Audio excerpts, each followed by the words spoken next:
You don't need more vocabulary.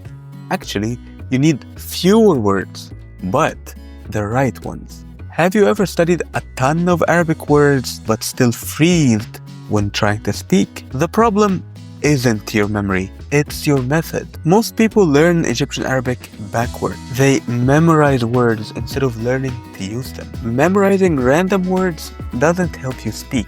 You need sentence-based learning, where you repeat, use, and build on real sentences. Instead of memorizing 20 words for food, master a full sentence, such as أنا بحب الكشري. Then swap out one word at a time. أنا بحب القهوة. This is how native speakers learn their first language, not by drilling endless lists. That's important, but if you don't pair it with structured repetition, you'll forget everything. Let me show you how you can fix that with my Egyptian Arabic 30-day challenges. You don't need more words, you need more practice using them in real sentences. My 2 30-day challenges do exactly that. Join now and start speaking Egyptian Arabic with confidence.